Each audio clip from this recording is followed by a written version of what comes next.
आपको याद है जब हमारे घर में दादियाँ और अम्मियाँ ताज़ा आटा गूंथकर गरम गरम रोटियाँ बनाती थीं? वो रोटियाँ जितनी जायकेदार होती थीं उतनी ही सेहतमंद भी। लेकिन आजकल के ज़माने में हमारे घरों में एक और चीज़ घुस गई है, मैदा। क्या आपको पता है ये मैदा जो हमारी पेस्ट्रीज, केक और फास्ट फूड में होता है, असल में कितना नुकसान पहुंचा सकता है?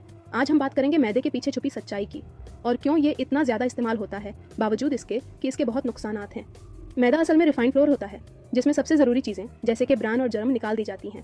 बचती है सिर्फ स्टार्च वाली वाइट पाउडर। आपको मालूम होगा कि मैदे को ज़्यादातर बेकरी और स्नैक्स में इस्तेमाल किया जाता है, जैसे ब्रेड, पेस्ट्री और फास्ट फूड। ये मैदा इतना पॉपुलर क्यों है? क्योंकि इससे खाना बहुत सॉफ्ट और फ्लफी बनता है। केक जो मार्केट में मिलते हैं या ब्रेड जो हमेशा फ्रेश लगती है, वो सब मैदे की वजह से होती है। मैदे की वजह से ये प्रोसेस्ड फूड्स का शेल्फ लाइफ ज़्यादा होता है। यही वजह है कि कंपनियां इसका भरपूर इस्तेमाल करती हैं।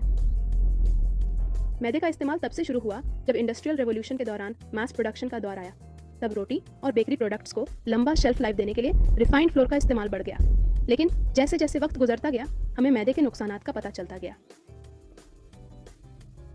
हमारी दादियाँ जब गेहूं का आटा इस्तेमाल करती थीं तो वो फाइबर और न्यूट्रिएंट्स से भरपूर होता था। लेकिन मैदे में ये सारे न्यूट्रिएंट्स निकाल दिए जाते हैं और बचता है सिर्फ एक नुकसानदायक इंग्रेडिएंट। दोस्तों, आपको मालूम है मैदे हमारे ब्लड शुगर को जल्दी से बढ़ाता है। जब आप ब्रेड, पेस्ट्रीज या नूडल्स खाते हैं तो आपके ब्लड शुगर में एकदम से स्पाइक आता है और फिर जल्दी से एनर्जी डाउन हो जाती है। इसका शॉर्ट टर्म इफेक्ट है क्रेविंग्स और थकान, लेकिन लॉन्ग टर्म में ये बहुत नुकसान पहुंचा सकता है। मैदे का इस्तेमाल ज़्यादा करने से आपको इंसुलिन रेजिस्टेंस हो सकता है, जो आगे चलकर टाइप 2 डायबिटीज़ और मोटापे का सबब बनता है। क्योंकि मैदे में फाइबर बिल्कुल नहीं होता, ये आपकी मेटाबॉलिज्म को बिगाड़ सकता है। हमारे खानदान में जब भी प्रोसेस्ड फूड्स ज़्यादा खाए जाते हैं तो जेनेटिकली मोटापा और डायबिटीज़ का खतरा बढ़ जाता है।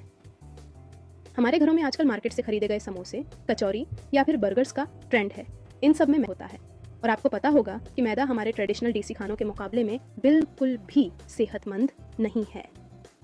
चपाती जो हम घर में बनाते हैं वो मैदे के मुकाबले में ज़्यादा फाइबर और न्यूट्रिएंट्स से भरपूर होती है। लेकिन हम जब मार्केट का ब्रेड खाते हैं तो हमारे बदन को सिर्फ स्टार्च मिलता है और कुछ नहीं। तो बहनों, अगर आप अपने घर और अपने बच्चों की सेहत का ख्याल रखती हैं तो प्रोसेस्ड फूड्स में मैदे का इस्तेमाल कम करने की कोशिश करें। आपके घर का आटा जो आप खुद गूंथती हैं वो आपकी सेहत के लिए बेहतरीन है। ज़्यादा से ज़्यादा मैदे को अपनी डाइट से दूर रखें। ये छुपी हुई इंग्रेडिएंट आपकी सेहत पर बहुत महंगा असर डाल रही है। अगर आपको ये मालूमात फ़ायदेमंद लगी हो तो ज़रूर इस वीडियो को लाइक करें, चैनल को सब्सक्राइब करें और अपने दोस्तों के साथ शेयर करें। चलो मिलकर मैदे को अपने खानों से दूर करते हैं और सेहतमंद चॉइसेस को अपनाते हैं।